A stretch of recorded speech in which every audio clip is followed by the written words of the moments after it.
네, 경주 나한호텔에서 지금 제10회 경주국제미나포럼을 개최하고 있습니다. 우리 이영실 이사장님을 잠깐 만났는데요.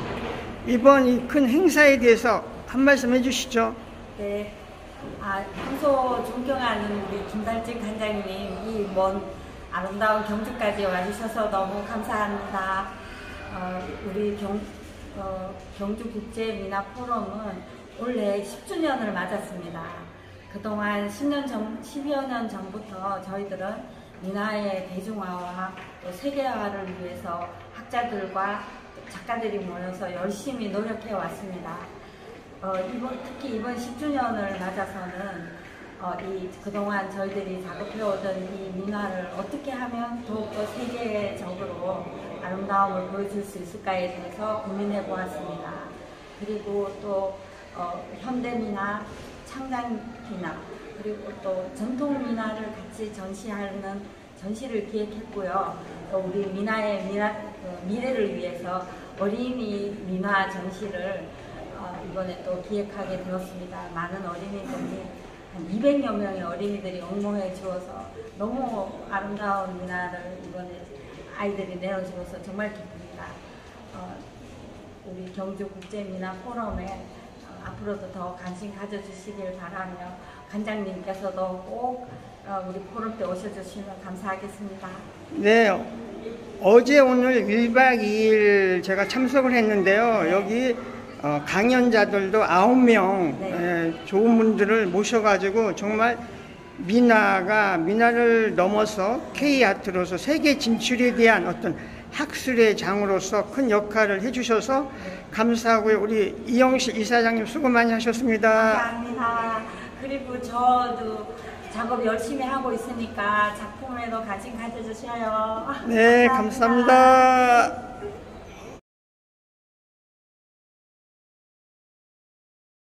가득 찬 데가 있으니까 생각을 해봅니다. 여러분들 열정 하늘에 닿는 것 같습니다. 참 흐뭇하고 멋있습니다. 오늘 주제가 국제화 진출을 위한 전략인데 참 미나가 많이 컸네요. 정말 한국 미술계에 진입 본격적으로 해서 좋은 작가 많이 배출하고 미술 시장도 역할을 지분을 갖자 이런 논의한 지가 엊그제 같은데 이제 국제 무대까지 넘나보게 됐습니다. 참 승승장구하는 우리 색깔 그린 동네가 아닌가 싶은데 기대 많이 하겠습니다. 아까도 오늘 학술 행사가 아주 참 내용이 좋았다고 생각되는데 10년 이 센터의 학술계가 축적되다 보니까 날로 내용이 그렇게 좋아질 것 같습니다. 어쨌든 우리 색깔 그림이 국제 경쟁력 1순위라고 저는 믿고 있으니까 그냥 우리 한국 회화가 민화의 대표성을 갖는 우리 한국 회화가 국제 무대에서도 우뚝 서기 바라고 그 발신지가 경주임을 다시 한번 확인합니다. 경주시 여러 관계자들 또 센터의 가족 여러분 이런 좋은 자리 만들어줘서 너무 고맙습니다. 축하드립니다.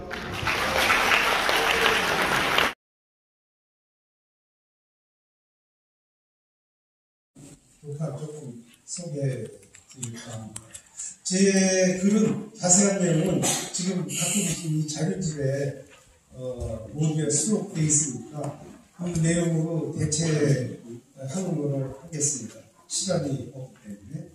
그래서 미술 한류 이 시대에 이 채색화 부분을 어떻게 해야 국제 경쟁력을 가질까, 그게 주제죠. 그러기 위해서는 우리가 너무 채워야 할 부분이 많기 때문에 좀 가혹하게 상식적인 부분이긴 하지만 문장으로 가혹하게 하면 조금 더 자극이 되지 않을까 싶어서 이 짧은 시간 내에 몇 점을 정리하다 보니 그렇게 됐습니다. 불편하신 분도 있을지 모르는데 궁극적으로는 우리 채석화의 국제 경쟁력을 위한 풍경이기 때문에 이해해 주시기 부탁드립니다. 지금 한류 시대 아닙니까? 지난해 런던 빅토리안 앨범 뮤지엄에서 한류라는 제목, 우리방 한류, 우리방은 한류라는 아주 대대적인 전시가 있어서 시각문화에서도 한류가 특히 외국에서 하나하나씩 정리가 되고 있고요. 뭐 BTS 누구니 뭐 기생충 같은 영화니 국제 사회에서 상당히 지금 주목을 받고 있지 않습니까? 한국에서 웬만한 창작품이면 그대로 국제 무대로 직결되고 있는 아주 참 단군일의 최대의 한국 문화가 정점에 달한 듯한 이런 시대에 있습니다. 그래서 제가 지난해부터 미술 한류라는 말을 본격적으로 쓰기 시작해서 이제 여기서 말하는 미술 한류는 한국 현대 미술을 주로 지칭을 합니다.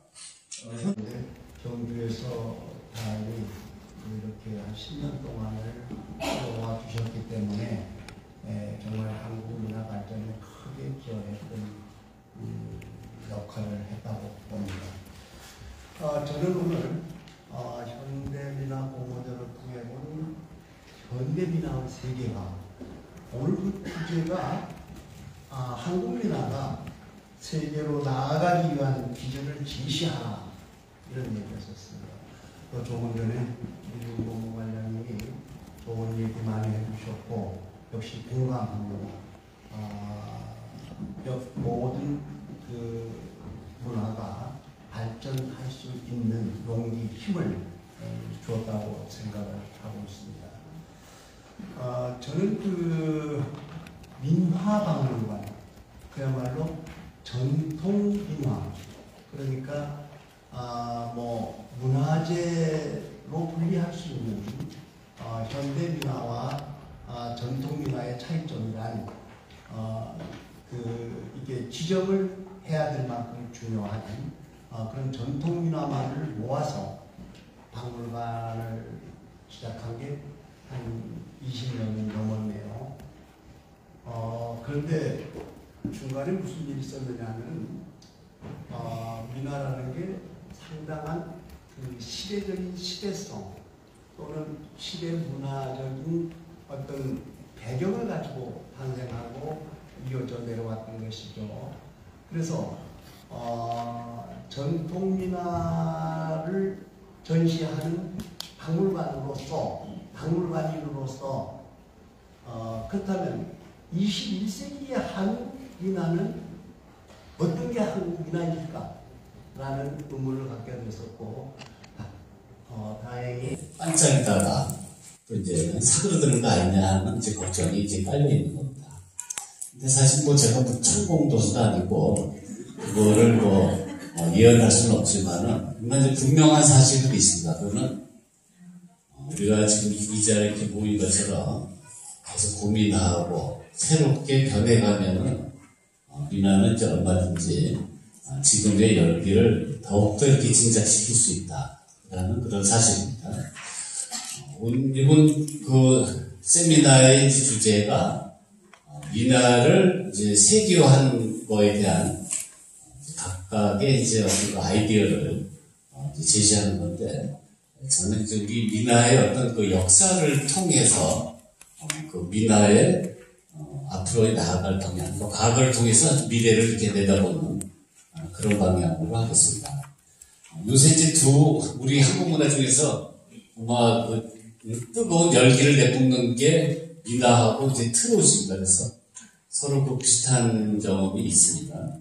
우선은 이제 한국 문화, 우리 것에 대한 그 갈망이 가장 컸던 것 같고요. 그 다음에 두 번째는 그 소외라는 문제를 여러분이 이제 기억해 둘 필요가 있는데, 예를 들어서 이제 조선시대 같은 경우는 너무 이제 그 한자에 대해서, 한자가 일종의 양반의 어떤 그 권력으로서 쓰였잖아요. 그래서 일반인들은 이제 한자를 잘 못 쓰니까, 어려운 한자를 사용함으로써, 우리가 이제 일반, 이런 서민들을 어떻게 지배하는 그런 방편으로 썼고, 요새는 또 이제 그 서구화가 되면서 아니면 이제 미국을 유학 갔다든가 아니면 서양권 이런 것으로서 또 그것을 이제 잘 익숙치 않은 사람들에게 또 이렇게 과시하는 그런 교수예요.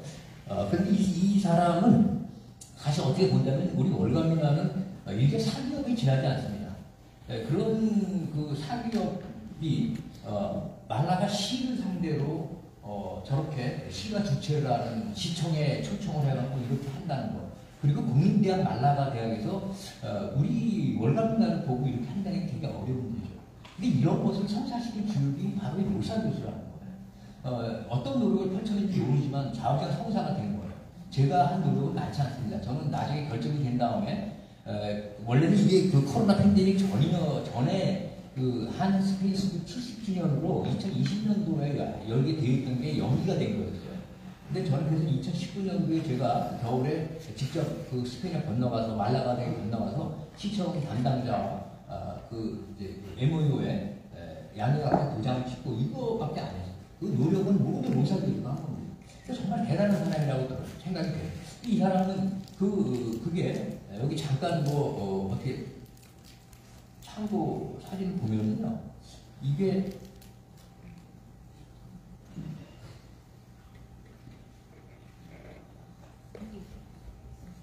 여기 한 3장의 사진이 있는데 여기는 그 개막식에는 시장이 직접 왔어요. 이 사람이 말라가 시장이에요. 아니면 그 개막식에는 말라가 시장도 나오고, 그리고 이제 로사는 그 전시 기간 동안에 2번에 걸쳐서 한국 민화를 스스로 해설을 했습니다.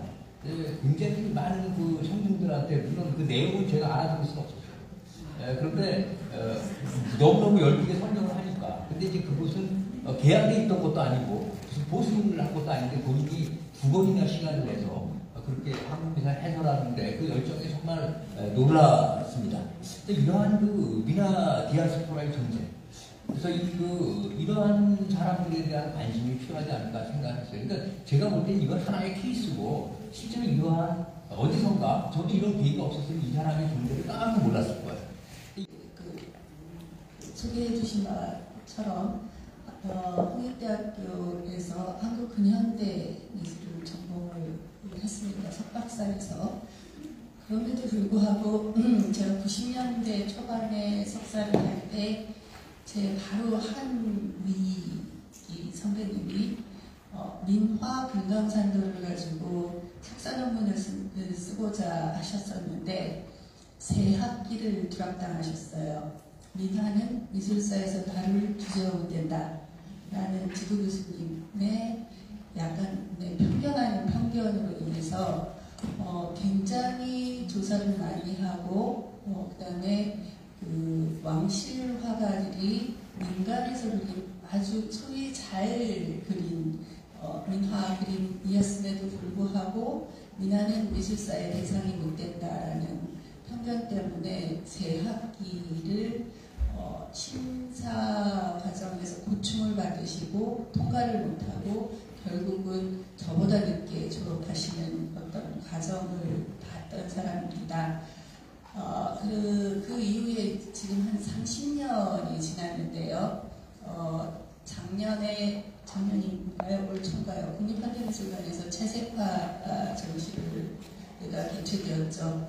그 전시를 보면서 윤범호 관장님도 어제 많은 말씀을 주셨지만 기본적으로 저는 큰 틀에서는 있어야 했던 전시다라고 생각을 합니다. 지금 어제 오늘 계속 들으면서 제가 이제 보면서 느꼈던 것 중에 하나는 민화 인구가 제가 생각했던 것보다, 그리고 민화를 사랑하시는 그 열기들이 굉장히 크다. 그리고 격세지감을 느낄 만큼 장족의 발전을 거두었구나라는 것 하나. 그럼에도 불구하고 또 하나 드는 생각이 민화가 너무 민화하고 있는 거 아닌가라는 생각이 살짝 들었습니다. 제가 하버드 대학교에서도 오래 있었고 보스턴 미술관에서 한국국제교류재단의 지원을 받아서 연구원 생활을 했기 때문에 저는 사실은 한국 내에서는 미술사학이란 학문 자체를 가장 누구보다 엘리트 길을 걸어서 학위를 마친 셈인데 사실 그런 학위 과정에서 민화를 열심히 고민해봤다거나 민화에 대해서 관심을 크게 가져본 적이 별로 없습니다. 다만 제가 박사 논문을 반품 가지고 썼기 때문에 저는 그것이 왕실의 오래와 민간의 사례, 즉 어떤 조선의 성리학을 실천화하는 예치의 하나의 도구로서 사용된 반풍이라고 생각을 했던 것들을 어떤 일군의 여러 이런 사람들이 민화라고 부르고 있다는 걸 발견했습니다. 그래서 여차저차해서 뭐 한국민화학회 총무이사도 현재 하고 있고 이런 과정을 거쳐서 이 자리에 앉게 되었는데요. 이 해외에 민화 컬렉션을 하는 과정에서 국외 소재 한국 민화가 어떻게 형성되고 어떻게 수집되고 전시되고 연구되었는가에 대한 역사를 공부했습니다. 그래서 그 과정에서 그것들이 어떻게 활용되고 해외 미술관에서 전시되고 있는가에 대해서 고민을 했었고요.